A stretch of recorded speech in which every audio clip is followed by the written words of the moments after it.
Terwad bus stand ते गंगापूर रोडवरती कैलासवासी गोविंद बंडू आवळे सोशल फाउंडेशनच्या वतीने स्ट्रीट लाईट लावण्यात आली।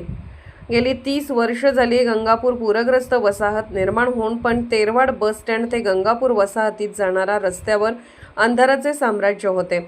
या अंधारामुळे शाळेचे विद्यार्थी व महिला भगिनींमध्ये भीतीचे वातावरण निर्माण झाले होते। रविवारी तेरवाडमधील सामाजिक क्षेत्रात नेहमीच अग्रेसर असणारे कैलासवासी गोविंद बंडू आवळे सोशल फाउंडेशनच्या वतीने महत्त्वाच्या ठिकाणी 2 सोलर लाईट लावण्याचे सामाजिक बांधिलकी जपत स्ट्रीट लाईट सुरू करण्यात आले। मागील 25 ते 30 वर्षात घडले नाही शक्य झाले।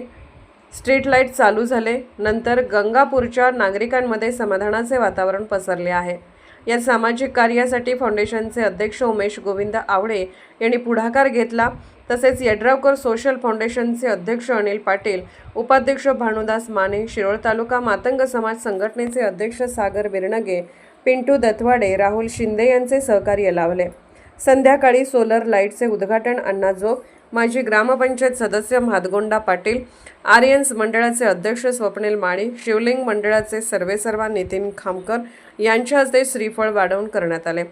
मेजर बंडगर साहेब, श्रीमंत गोसावी, पटेल सर, राहुल पांडव, पोलीस पाटील, वीरपक्ष राजमाने, मातंग समाज संघटना गंगापूरचे सल्लागार सुखदेव हेगडे, सहसचिव आदित्य मोरे उपस्थित होते।